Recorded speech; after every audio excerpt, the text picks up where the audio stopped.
We're live. Good morning. It is Tuesday, 11 October, year of our Lord 2022, and we're about to get started with a new lesson in personal finance for the students of personal finance at the Bauer College of Business at the University of Houston. So I'm going to jump into my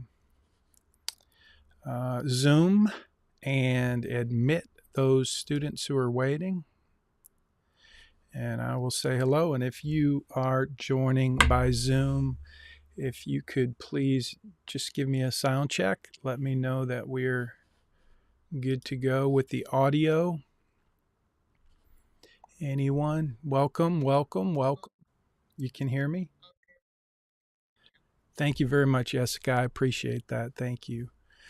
Okay, as usual, if you'll just pop in your name and the time that you got here, that would be awesome. I'll save that little text in case I ever get audited by the University of Houston asking if I'm keeping track of who is attending the live Zoom meetings. Obviously, you don't have to be here. This is an asynchronous course, and this is being posted live to Facebook and the YouTube. So I had an interesting question. We're a few minutes early, so this is my opportunity to ramble while we wait for folks to log in. But I had an interesting question from a student this week in an assignment. The student told me that he was unaware that we had Zoom meetings. The Zoom meetings are actually required. This is like the lecture. And so I try to talk about things in the Zoom meeting that will be helpful to you. And so today I'm going to try to do that. And just FYI, today I'm going to highlight.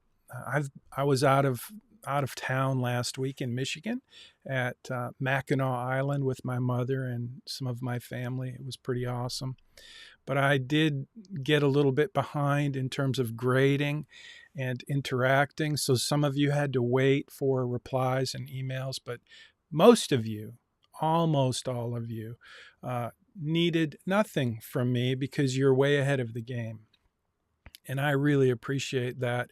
Those of you who have, I don't know, I'd say over 300 points, you're doing great. Most of you are doing great. There are some laggards, as is the case typically in any group. Uh, I was a laggard in college. I waited until the last minute. I did the least amount of work possible to get the grade, and then I complained if I didn't get a decent grade. That was kind of my game in college. I figured out over time that that didn't work out very well. So I discovered that doing the work and getting it done early is actually a very effective way to be successful in life and certainly in financial planning, financial success. So I want to cover a couple of things since I've been away.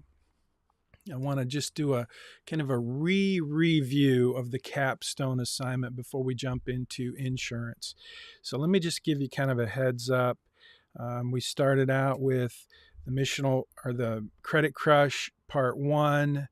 So that was that was one assignment where you actually set up the the items that would be in your plan, that are in your plan, your debt, your house, your car, and a credit card. And I wanted you to create those imaginary debts for a number of reasons. And one of the reasons was I wanted you to do some research to figure out, based on the job that you're going to get or that you hope to get, based on the income that you could expect if you get the job that you want in your industry, in your major, how much would your income be? So you were supposed to do some research. And again, most of you did this. Most of you are way ahead of the game. But there's a group of students who are still just kind of missing the main point. So once you did that, once you went and did a little research to figure out how much income you would kind of expect if you get the job that you want to get when you graduate, then your job was to go and see how much house could you afford. what would be a reasonable amount for you to pay for a mortgage? And then you were supposed to pick your house and figure out how much is interest rates, what are the interest rates right now, and what could you get a loan for? These are all very easy things to get with a little bit of research and a little bit of work. So again, most of you did a great job so far throughout this kind of mini series, The Credit Crush, which started with some research and you figuring out what your financial life could look like after you graduate. So if you missed all that and you're behind and you're getting deductions and you're just kind of feeling like you're not sure where we are, I would encourage you to go back and watch each of the Zoom meetings and just start over, basically, because we're getting closer and closer to the capstone assignment. And I want to make sure today, it's still only 10:02 a.m. So for those of you who are here on time early, you're getting a little extra heads up, a little extra warning. And I know you don't need it. It's the students who aren't here who need it, who need to be watching these Zoom meetings.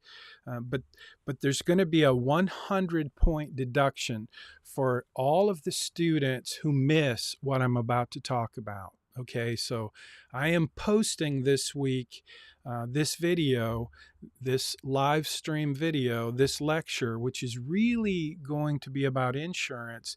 But before we move on to insurance, I want to make absolutely sure that I clearly communicate what I'm seeing related to your Credit Crush assignment, because remember that your capstone assignment, which is worth 200 points, that capstone assignment is really just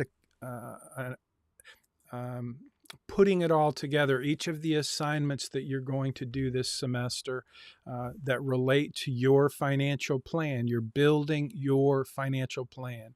And so each of the assignments that you do throughout the semester are really what your capstone assignment is. So for most of you, your capstone assignment is getting completed as we go, and it's going to be great. But for some, you're going to get a surprise. You're going to get hammered on your capstone assignment, which is worth 200 points.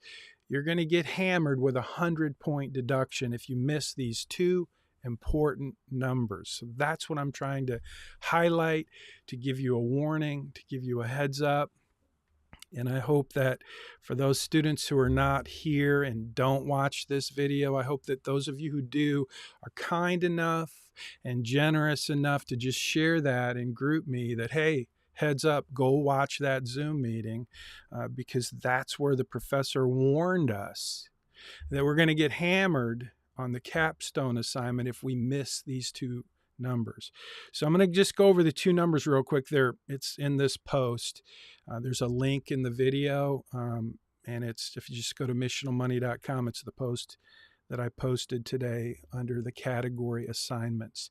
So there are two numbers that I'm going to be looking at in your capstone assignment. These two numbers are just pretty basic, important. They're like the key numbers. One of them is how much money do you have left in your plan at your retirement? So you've already put in a retirement date. Like, do you want to retire when you're 60, 65, 50, 70, whatever it is? And how long do you expect to live? If you live to be 95, your plan is going to have an ending value. So it assumes that you lived until the ripe old age of, let's say, 100 or 95, and you had certain expenses, certain goals, certain things you were spending money on, and you had certain income, and you had some investments that were producing returns. So based on all of that information, you're going to have a probability of success, but you're also going to have an ending value in your financial plan. And so we're going to be talking about that as we move forward. But I just want to give you a heads up that that ending value in your financial plan, if that value is over $5 million, then you need to go back and take another closer look at at your plan. And you need to at least explain why you have so much money left over. So that's, if it's, if you have $1 million or $2 million at the end of your plan, assuming you're starting when you're very young and you're doing all the things I'm teaching you to do, then that's pretty normal to have. I mean, think about it. In 30 years or 35 or 40 years, when you're, well, even more than that, say 50 years from now, if you're 25 years old and you live to be 75, that's 50 years. If you only live to be 75. So think about it. If we fast forwarded the clock that far into the future, and if you're doing the things I'm teaching you to do, and you do actually become a millionaire by the time you're 50, then we would expect that value of your plan to go up and up and up significantly if you're following the basic ideas that I'm teaching you for building wealth. And so 2 million, 3 million, 4 million, that's pretty good. That's not unreasonable. It's not unrealistic. However, if you've got 5, 6, or $100 million at the end of your plan, I mean, the problem is when we get to the capstone assignment, some students are going to be submitting their capstone assignment and they're not even going to comment on the fact that they have $100 million left in their plan. Now, if that happens and you're one of those students, I feel really bad, because I feel like I didn't teach you much, because you didn't even say anything, you didn't comment on it, you didn't even notice that unreasonable, unrealistic, ridiculous amount of money left in your plan. So that's the first number, your ending plan value. Pay attention to that. Now, I'm not asking you to become an expert financial planner. I'm not asking you to learn this software inside and out. I am just asking you to pay attention to the numbers. And if you have an excessive amount, you need to take another look at your plan. Chances are your expenses are too low, your income's too high, your return on investment's too high. There's something in your plan that's just a little out of whack. And if you have $100 million or $1 billion left in your plan, there's something really out of whack. That's the first number, is your ending value. Just pay attention to that. So I'll help you if you have an issue and you can't figure it out. You just reach out, start with GroupMe, spend some time in your plan. But if you need help, I'll be happy to do some tutorials and help you, because there's generally a couple of key things that you're missing that I'm happy to help you with. But if you're just not paying attention, then I would suggest you pay attention, because that's key in anything that relates to learning. And financial planning is a learning process. So that's number one, is the ending value. Now here we have the debt strategy of one student. This was actual assignment that was turned in this week. And so I want you to look at that number. I want you to just think about that number. Do you see that number? Can someone just chime into the chat and just let me know that you see that number? Like, what is that number? It's on the screen. So if you're watching on Facebook or YouTube, this would be a good time for you to chime in, leave a comment, let me know you're watching, so that I know you're watching. Yes, Tika, that's the number. Can you tell me what that number is? I mean, you put the number in and you did it correctly. You can see it. It is the total savings. Yes, that's right, Karen. Isn't that the money that otherwise would have gone to debt if you only paid minimum payments? That is, yes, technically correct. So I'm just going to wait and hope that as you kind of look at that number, you think about what that number is. And you're right, that number in this plan and this student's financial plan represents that's how much this student would save over their lifetime if they used a better, more effective strategy. But we're looking at a number here, and I'm hoping someone can tell me why this number is so alarming. It means you'll save that much money if you use debt payment strategies efficiently. Elisa, it's right, but you're kind of missing the point. in this particular number. If this was your plan, I'm hoping that you would look at that and you would pause and you'd say, wait, what? It's a, Tika, yeah, it's a super excessive amount, way beyond the normal, way beyond reality. And so, what is that number? Can somebody tell me in words, not numbers, but in words, how much money that is? How much savings does this student represent in their plan? Yeah, Lisa, $12 billion. Now, I would hope that every single one of you would look at that number and go, that's redonkulous. It's just absolutely redonkulous. So it is redonkulous. Redonkulous means it's way out of whack. So I want to just tell you how you can identify really quickly if you have this issue going on in your plan. Now, just so you know, I did not give deductions in the capstone assignment for having these numbers be out of whack, because what I wanted you to do in the capstone assignment was I asked you to give me this most important screenshot, which you did. Whoop. And that's great. That's you all did that, and that's great because I told you to do this. Now I'm telling you something extra. And that is, when you do your capstone assignment, you need to go back and do a little bit more research and pay a little closer attention to figure out why you have that huge slope up, that big ski ramp.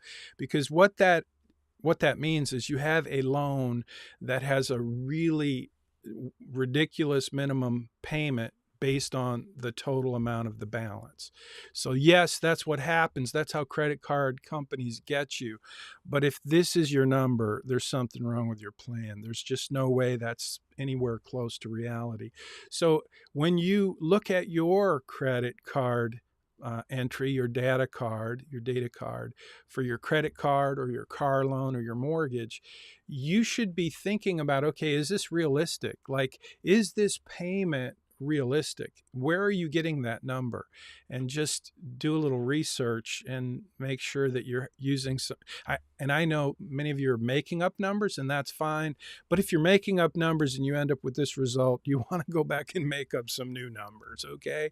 So that's number one. Number two is that's the debt strategy. That's number two, really. The first one is the ending value. So I'm just going to leave that out there and let you know that, again, if you have questions as we move forward to the capstone assignment, it's on you to ask those questions, to pay attention to these two numbers, and to make sure that you're comfortable that they're within the realm of reality, okay?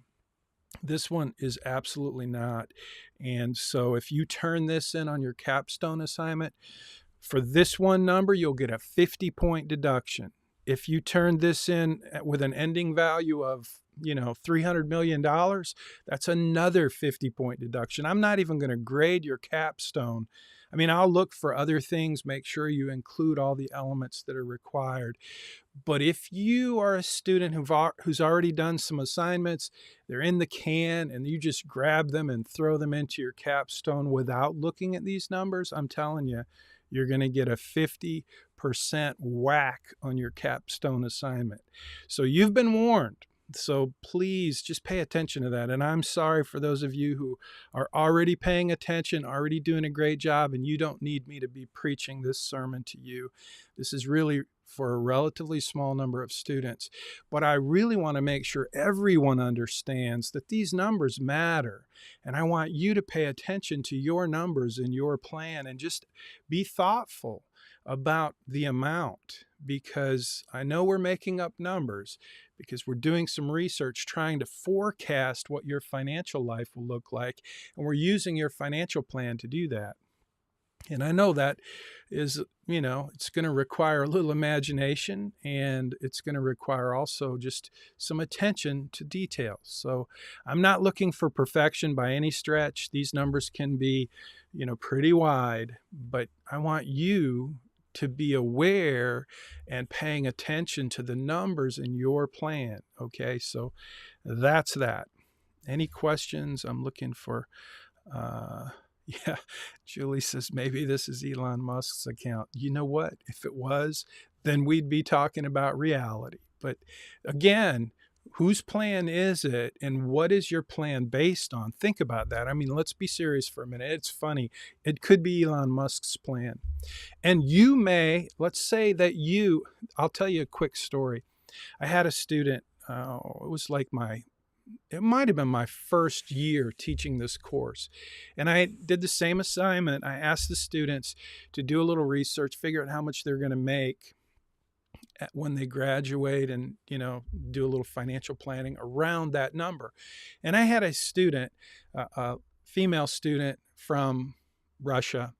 She was pretty remarkable, but when she did her assignment, she gave me a $250,000 a year income, and her plan ended up with a redonkulous amount at the end. And so I pushed back and I gave her a deduction, and I said, that's just not realistic. Well, this particular student wasn't Elon Musk, but she was close. She wrote back and said, I'm sorry, professor, I don't know what to tell you, but I'm actually making that much money now. So she spoke 6 languages. She was, because of her skill set, she had already been placed into a unique position with a company where she made a ridiculous amount of money. In my opinion, she made a lot of money. And she was only going to college because she liked education. But my point is, she already had the job. I don't know if she's actually working yet, but it was like, this is how much I'm going to get paid when I graduate. It's not a made up number. So whether you're Elon Musk or this particular student, if that's your case, you just need to tell me, right? If it's a real number, I'm okay with that. But if you're just, if you're just putting in numbers and you're not even aware that you have $100 million in your plan, then that's a problem. I failed as your instructor in personal finance. Those numbers matter. So thank you again. I have a question. Right now in my Right Capital portal, it shows that my plan has a 0% probability of success. Is that normal at this point in the process, or is there something I need to look at? Julie, that's a great question. And you do need to look at it. That's at this point, at this stage, it's not a real problem, but it's definitely something we're going to be working on, because we want your plan to be based on as close to reality as we can assume in terms of the research we're doing. But when we get down to making sure that your income is correct and your expenses are relatively correct, then your plan should have a much higher probability of success.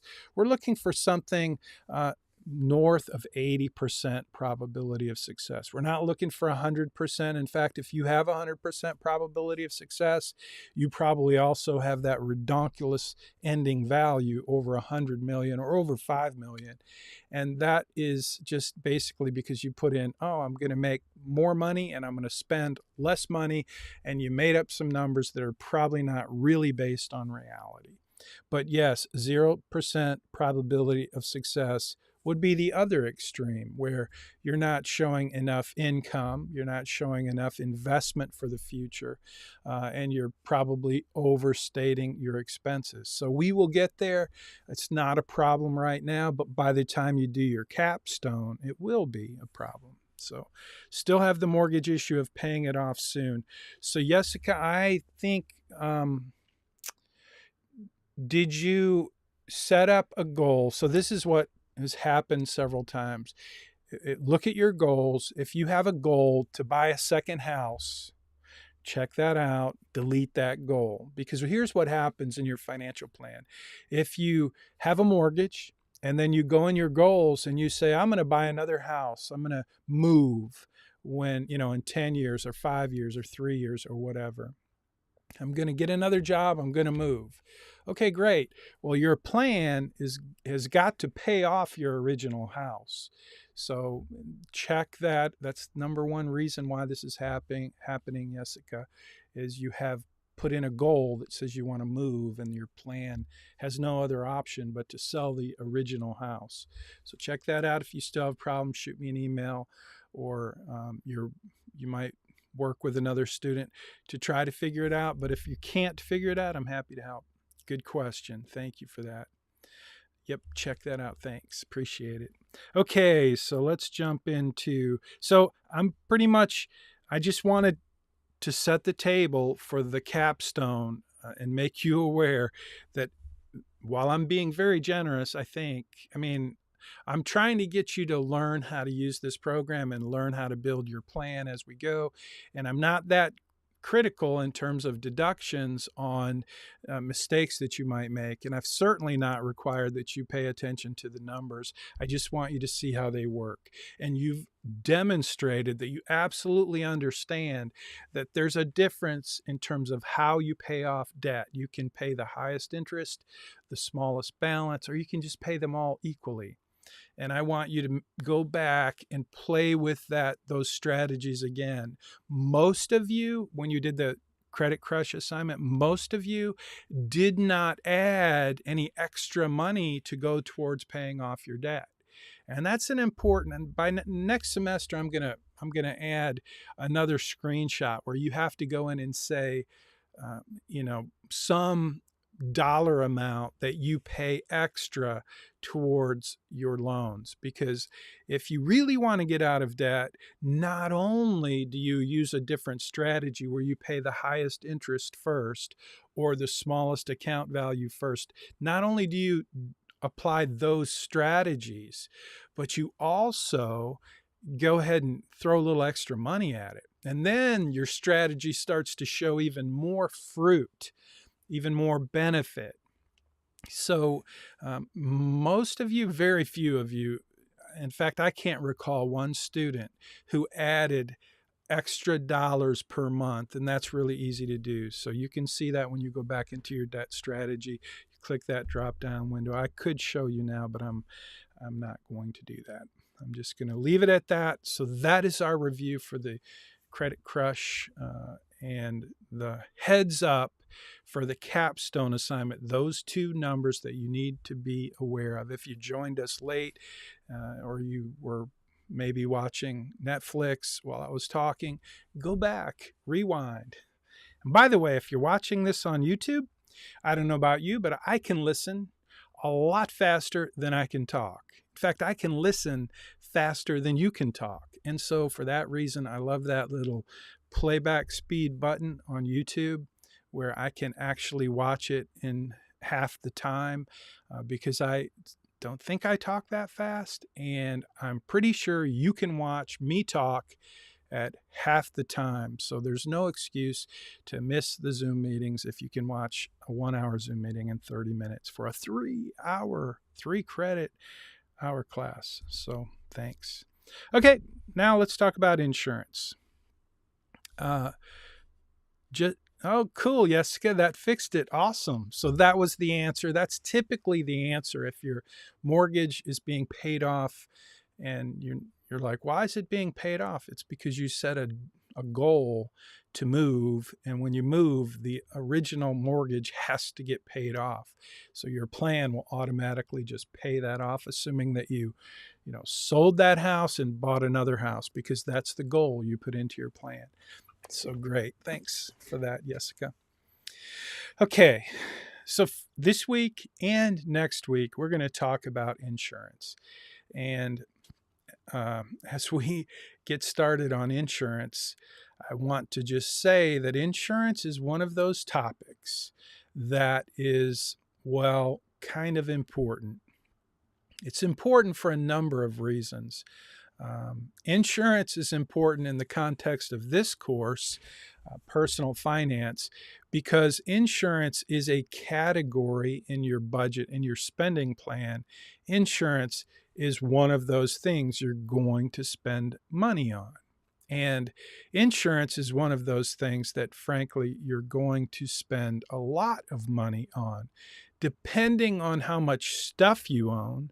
For example, if you own a house or a car, you're going to pay insurance on those because those assets are something that you want to protect.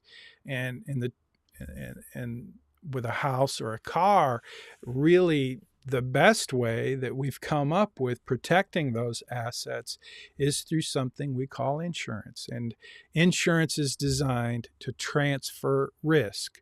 It transfers risk from you to your insurance company. And transferring risk costs money, because why would the insurance company take the risk of replacing your assets without getting paid for that? So there's a lot of science that goes into insurance. Science meaning actuarial numbers, the law of large numbers. How do we rate? How do we charge the insurance company? I used to be a State Farm agent for many years, so when I say we, sometimes I'm pretending I'm the insurance company. So how do we, the insurance company, charge you, the consumer, the right amount of money so that your insurance rates are not too high and not too low? If they're too low, we don't stay in business. We being State Farm, Allstate, whatever the insurance company is. If they're too high, then you're going to go down the street and buy your insurance from someone else. So there's so many things that affect the price of insurance, but the main idea is that you're transferring risk to the insurance company. And so risk and risk management is really one of the key elements of financial planning. And in the context of personal finance, there are 7 elements of financial planning. I'm going to bounce through them pretty quick. I wish I had a picture. I should have a picture, maybe not. I have in my book, Make Your Money Count, I use a picture of a tick. Do you know what a tick looks like? A tick, the thing that sucks your blood and you pick it up if you walk through the woods. A tick, free tick. And it's a picture of a tick with a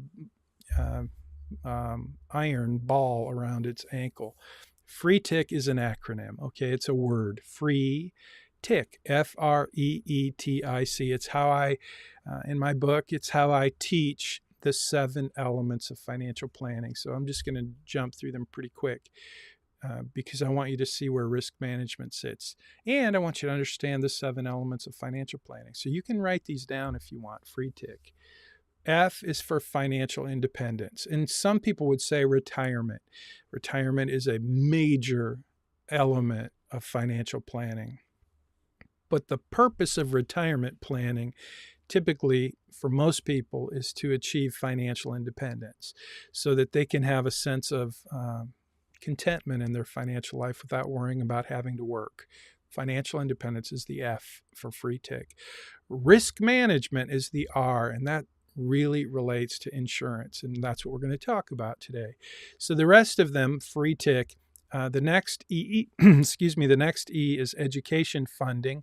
How do we prepare for and fund college for our kids and our grandkids? That's a major element. One of the 7 elements of financial planning is education funding or education planning. The next one is a really important one that we don't really talk about in this course at all. In fact, I had a student this week ask about, why don't I have estate planning tab available in my plan? And that's because we just don't give it to you because it's beyond the scope of this course, but it's not beyond the scope of financial planning.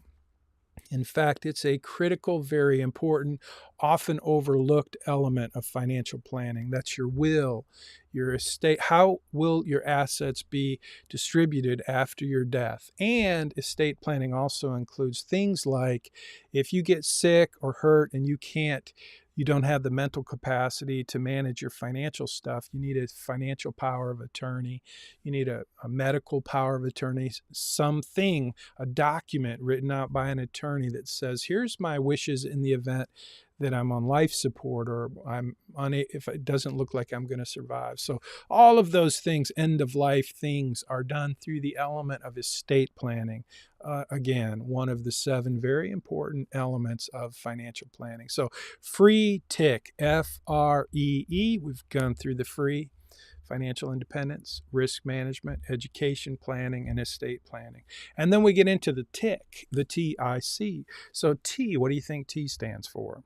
I'm sure there's an accounting major on the call today.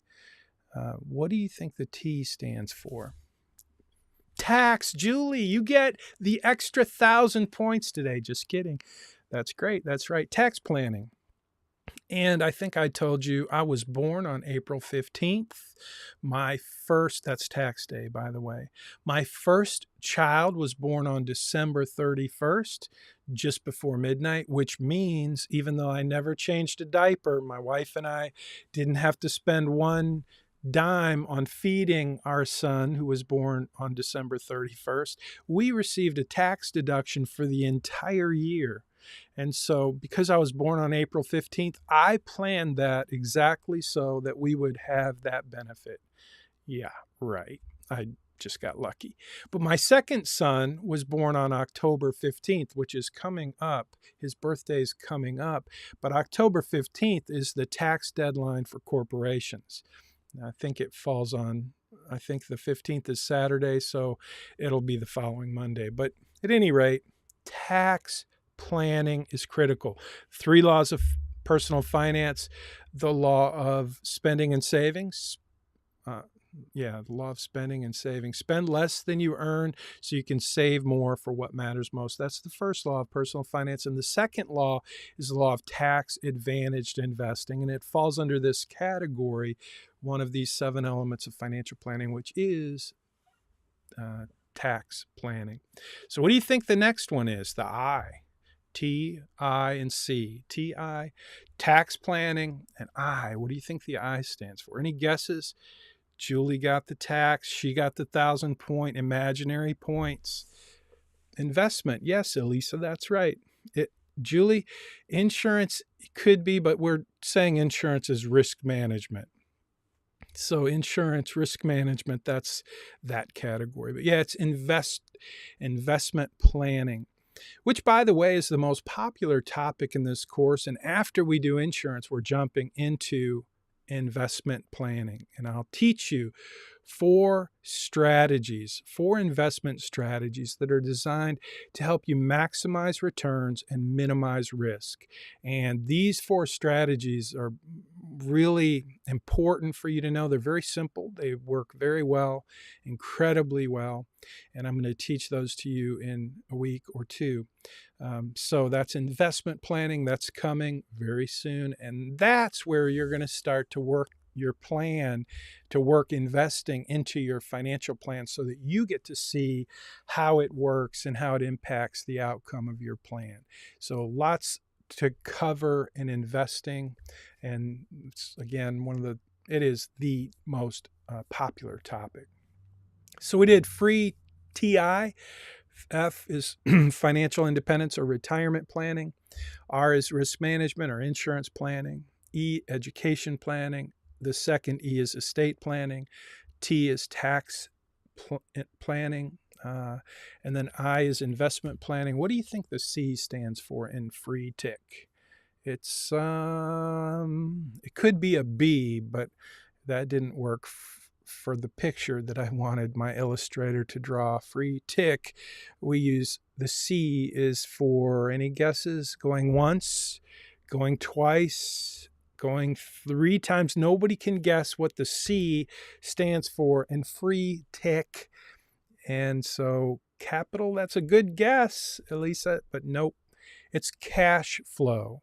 So another word for budgeting or spending plans. But cash flows, if you look in your plan, you'll see there's a lot of space in your financial plan to look at cash flows, whether you're talking about debt management strategies or your retirement planning. Cash flows are really critical to financial planning. So we pay a lot of attention to cash flow. And so that's the 7th and one of the very important. It could be, these are not in order of importance. If they were, cash flow would probably have to be number 1. But at any rate, those are the 7 elements of financial planning. Free TIC. Now let's get back to insurance. Insurance is expensive. And it's really you could say it's complicated. I mean, a lot of people think it's complicated, and I think a lot of people think it's boring. Um, but I think it's pretty interesting. I spent many years in the insurance industry. I was a State Farm agent, but before that, I was a State Farm claims adjuster. So I got to work all the major hurricanes, earthquakes, fires, floods. Oh man. And I really loved that job. It was the best job I ever had, without a doubt, in terms of being fun, engaging, learning stuff, and just feeling like you're helping people. I still have my adjusting license, but that's where I got my experience in and that's how I got into the uh, financial services business, is by becoming a claims adjuster and then a State Farm agent and then a certified financial planner. So what we're going to do this week is your assignment this week for insurance is going to be to get a quote for car insurance. Now, some of you already have insurance, so we're going to talk a little bit about car insurance for a minute. And you're gonna have to do some research, some work, some reading, because there's just no way I can cover anywhere close to how much I would need to cover to make you an expert in insurance. I just can't do it. There's too much. Um, but my goal is to help you become uh, an effective consumer of insurance. And I think I can do that. I'm going to try my best.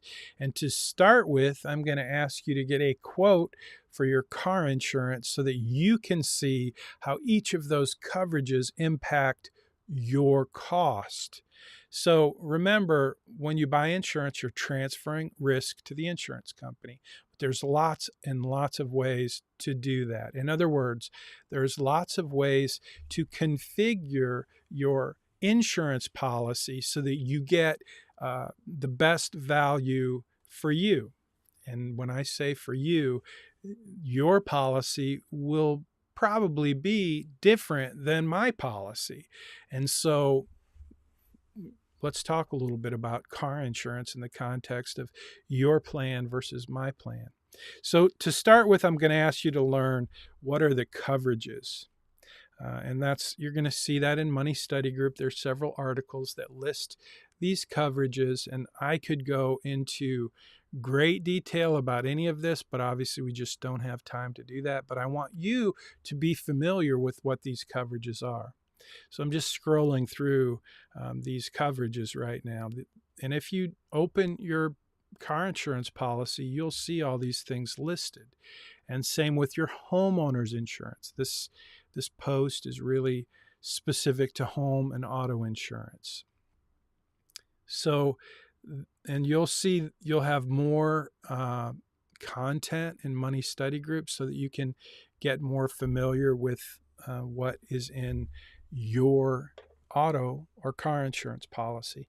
But let's start with some numbers. The first number is I want you to know about deductibles. Do you know what a deductible is? You're going to learn in the quiz this week. The insurance quiz is going to give you some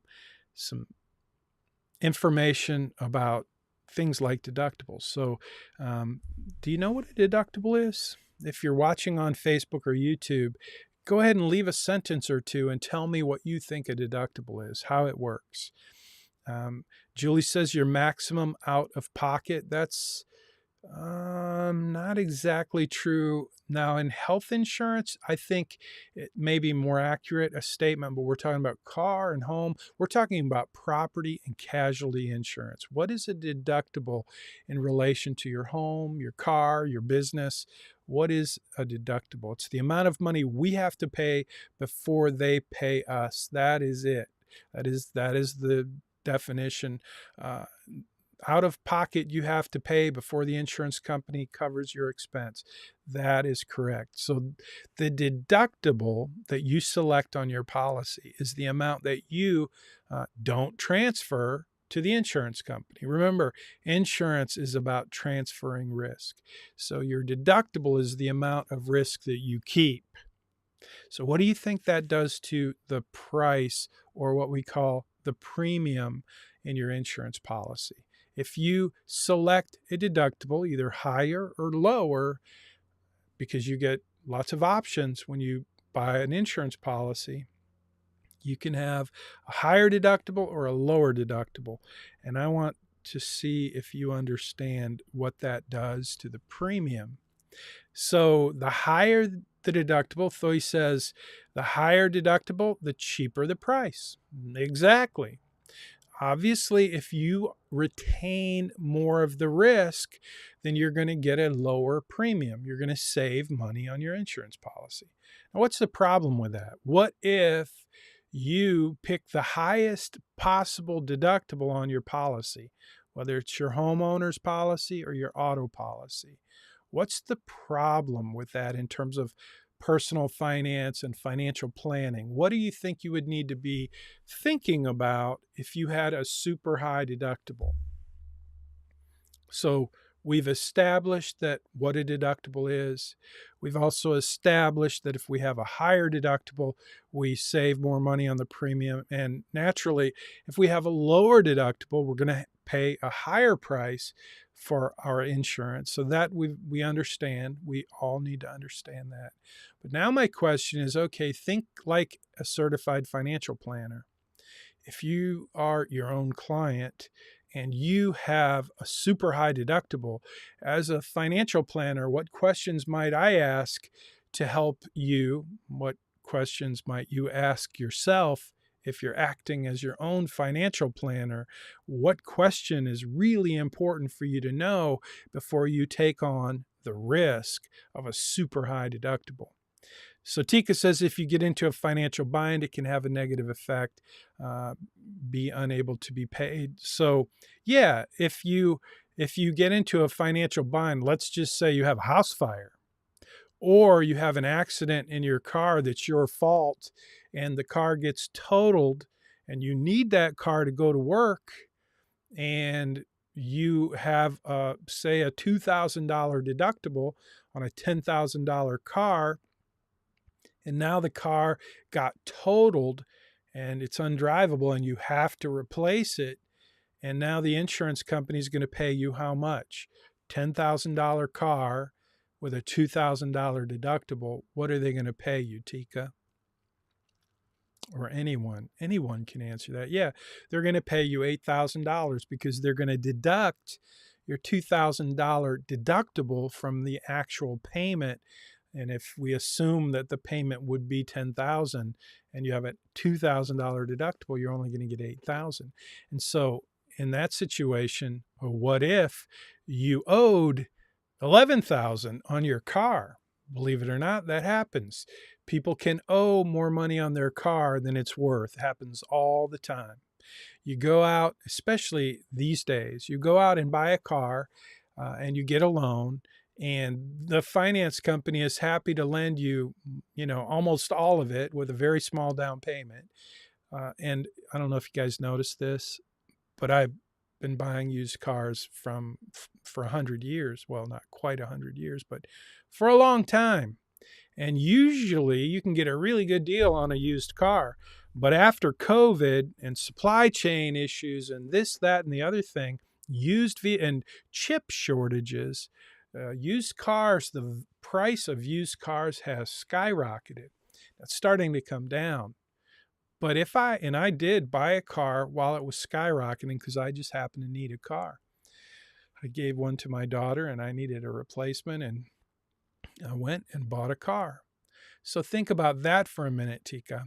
If I were to go and buy a car and I paid, let's say that I paid $10,000 for the car, kept a $2,000 deductible. I have to have this car. And now the car that I paid $10,000 for is only worth $5,000, because when I bought the car, all those prices were super inflated, and now the prices have come down, but I have a loan for $10,000 and they're only going to pay me $5,000 to replace the car, because now you can buy that same car for $5,000, half the price. half the price. So now how much am I going to get from my insurance company? If they can replace that car for $5,000, even though I have a $10,000 loan, and I'm making these numbers up. Hopefully that doesn't happen to any of you in your lifetime, but it's a very realistic scenario in terms of inflation and the cost of the vehicle and the loan, because when you bought the car, you had to borrow enough money to pay for it. The prices of used cars was super high. And then 2 years later, when you have this accident, the value of the car has dropped significantly, and you have a car that can be replaced now for $5,000, but you owe $10,000. How much are you going to get from your insurance company in that scenario? Tika, do you have an answer? Anyone? Would you still have to pay $5,000 after they give you $5,000? Well, wait a minute. They didn't give you $5,000. If you bought the car, the same car that you paid $10,000 for when the prices were super high, and you borrowed $10,000, but today you can buy that same car for $5,000. So you can go out and buy that same car for $5,000. The problem is you borrowed $10,000. Now the insurance company is only going to pay how much it costs to replace the car.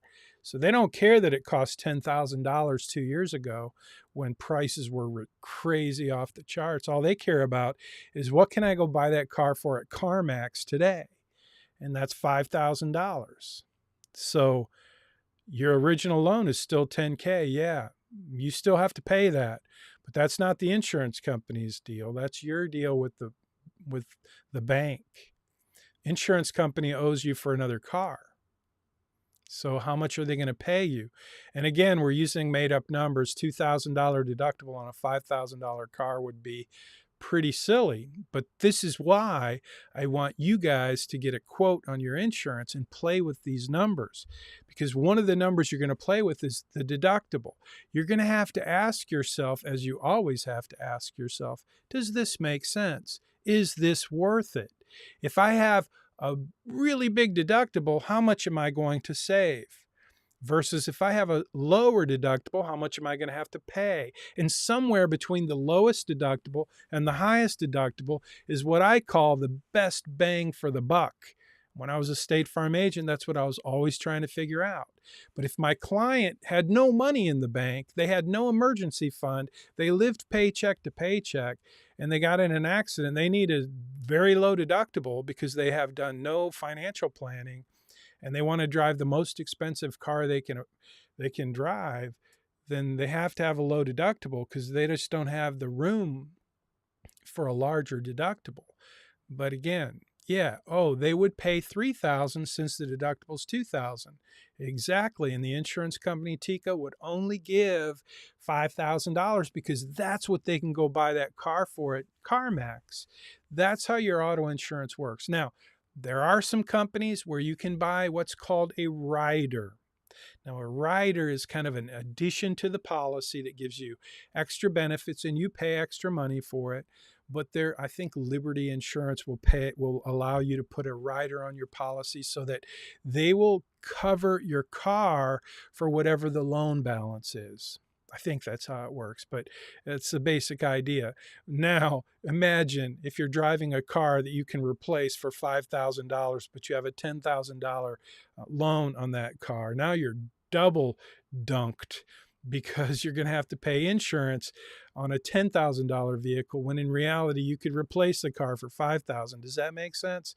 I don't think so, but you can do that with some companies. But most companies, almost all of them, pay what's called the actual cash value, or you could even say the replacement cost for the car, because they're going to replace it with a car just like the one you had.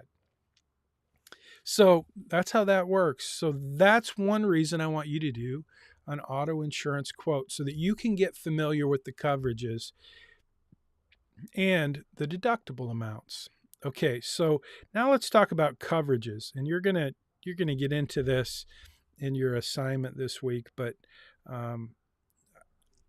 there's two parts that I want you to be aware of in both home and auto policies. we're talking about property and casualty insurance. That's true for business insurance as well. So whether you're talking about your car that you drive, the house that you live in, or the business that you run, if you're a business owner and you own let's say you own an office building, or one of my students this week, I forgot her name. I remember her name now. Anyway, her family owns grocery stores. So if you own the grocery store, you have to pay insurance for the building, and you have to pay insurance. You want to have insurance on the inventory, and you're going to want to have insurance probably on the cash, the money that's coming in and going out. And if it gets stolen between the store and the bank, all of these things, every business has different exposures, but it's still property and casualty. We're not talking about life insurance. We're not talking about health insurance. We're just talking about one area of insurance, property and casualty. And all property and casualty insurance, all of those policies have two sections. The first section covers your property. The second section covers liability. And so I would love to spend 2 weeks teaching you about liability. But today, what I'm just going to do is set the table and help you know that when you get that insurance quote for your car, you're going to have two sections. One is your car. That's what the insurance company pays you in the event that your car is damaged in a covered loss. And you have section 2, which is liability, which is what you would be obligated to pay in the event of an accident that was your fault. So I want you just to think about those two sections of the policy. They're very important.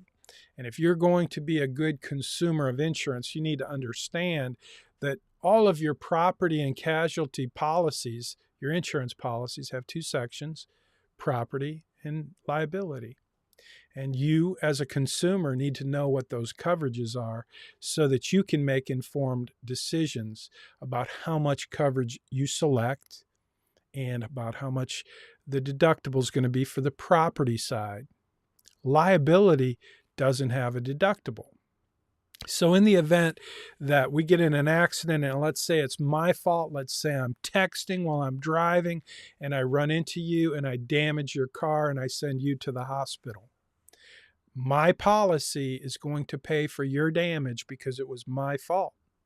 And I'm not going to have a deductible because my policy and the laws in the state of Texas require me to make you whole, to pay for your loss. So there's no deductible. So now we go look at these coverages, and you're going to see this when you get your insurance quote, all of these different options.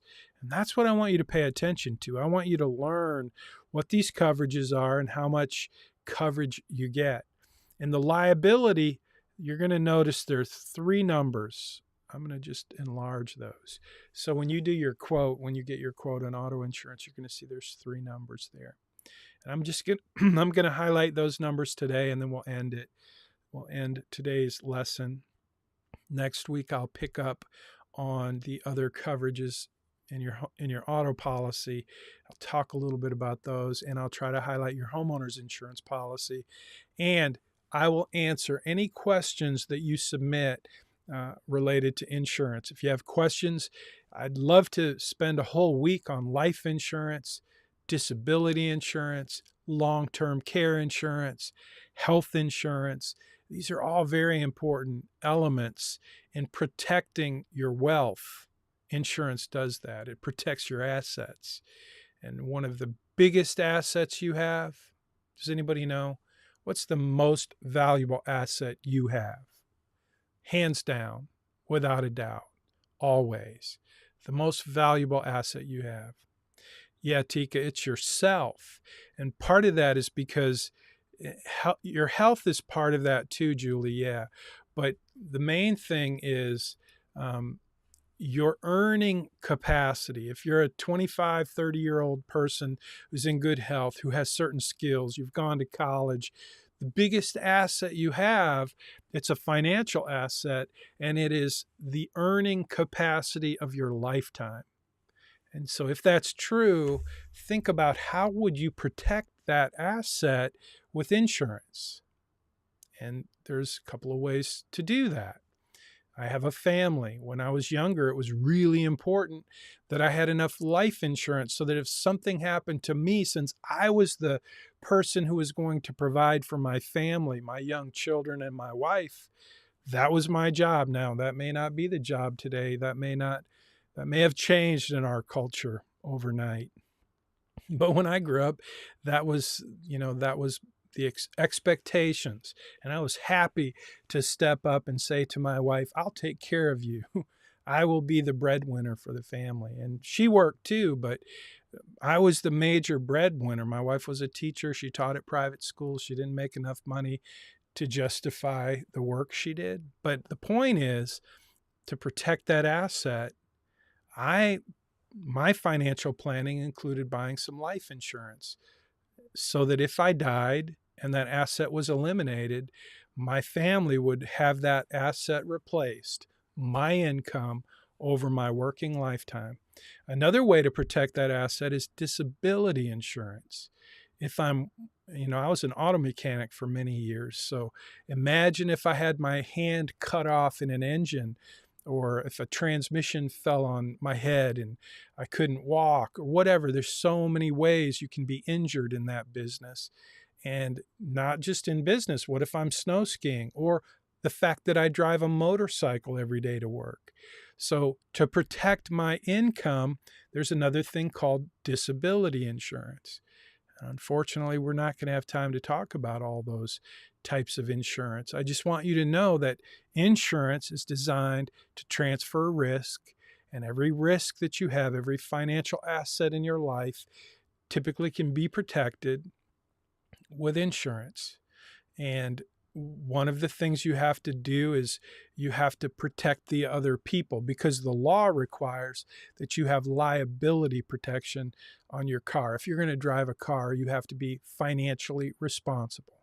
But you don't have to be as responsible as me, and that's what these numbers are. 100, 500, 100. I'm going to go over them real quick, and I'm just going to let you know that part of your assignment is to figure out, in the state of Texas, what is legally required. Like, you have to have liability insurance, but you don't have to have 100, 500, 100. You could have a lower number. So what is the 100, 500, 100?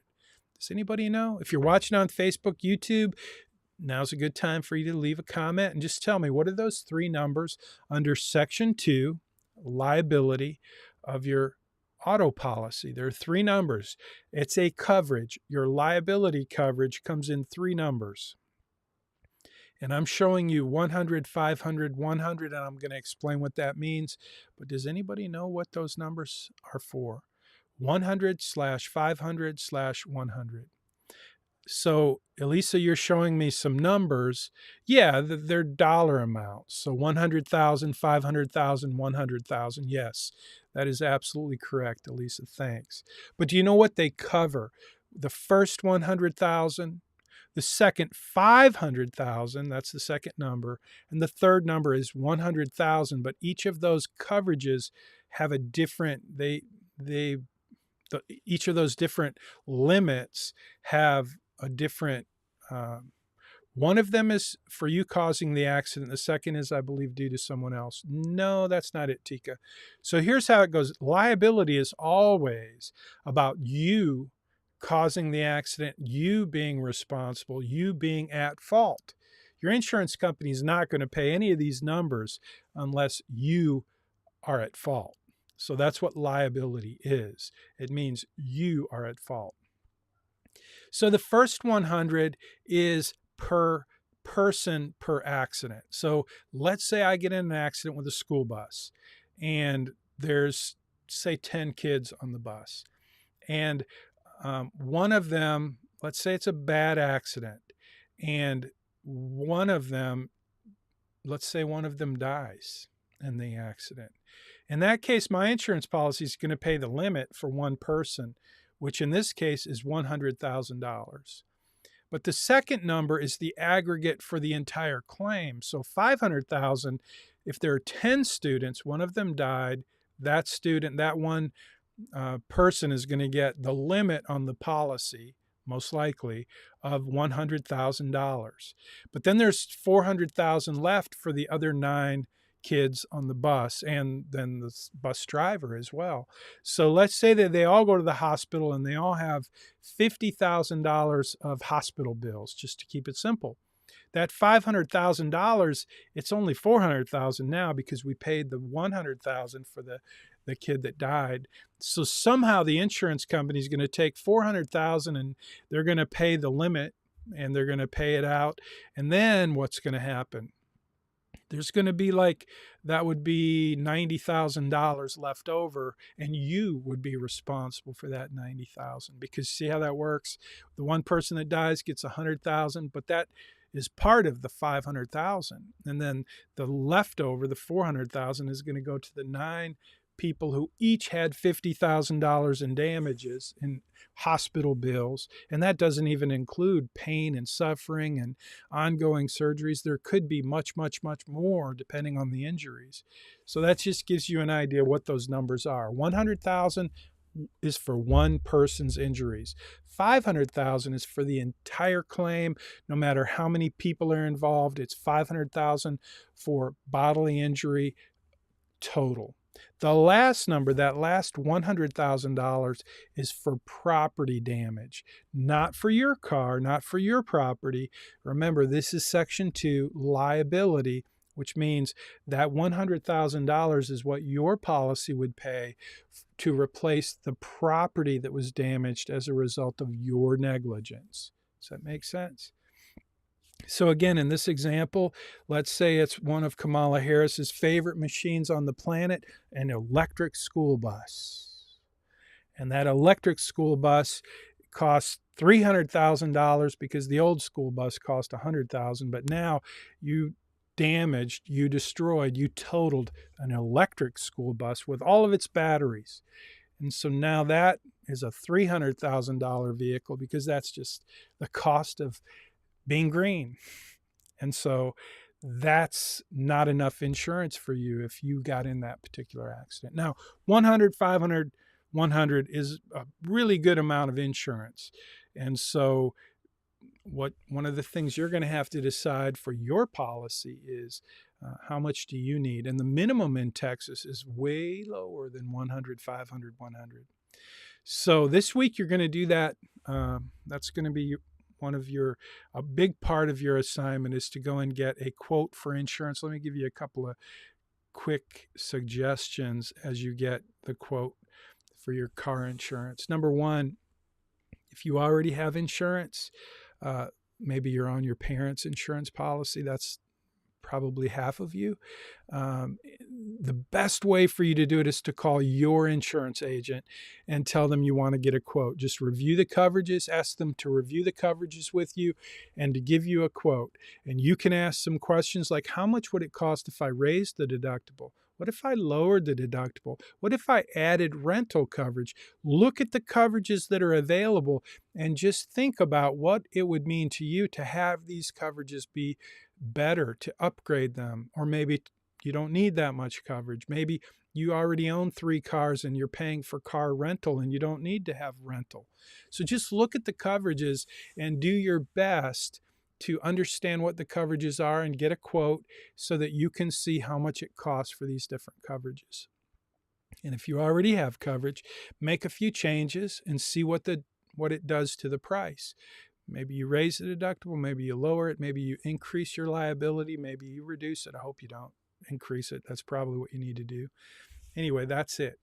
So that's going to be your assignment this week. We'll come back next week and we'll talk more about insurance. Again, if you have questions about insurance, make sure you can email me, text me, and I'll keep a list and I'll answer those questions. One question I got this week, and I'll end with this. I think it was Ashley. I know it was Ashley. Great question. The question was, well, it wasn't a question. It was more of a comment. Like, she thought it was odd that car insurance costs more for guys than it does for girls. Does anybody know why that might be? I'm showing you a car. I drove this car. Actually, not this one, but one just like it. It's really hard to get into and out of, but it's super fast and fun to drive. But why do you think insurance costs more for young men than young women? Seemed discriminatory was, I think, her comment. But there's a reason for that. Remember, insurance is based on the numbers. It's based on actuarial facts, statistics. Julie says statistics of accident rates. Yes, that's true. And not only number of accidents, but severity, injuries, fatalities.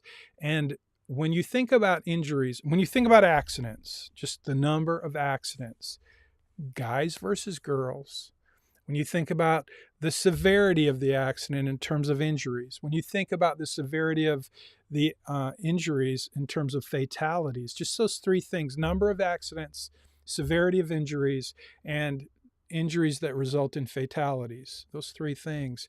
Who do you think is typically the cause of those kinds of accidents more, guys or girls? I mean, some would say that guys are way better drivers than girls, so why would they pay more for insurance? Others would say something else. Alyssa says guy. What does that mean, guy? A guy more likely to cause the accident, more likely to have more severe injuries, more likely to have fatalities. Is that what you're saying, Alyssa? That the guy is the worst driver? Is that what you're saying?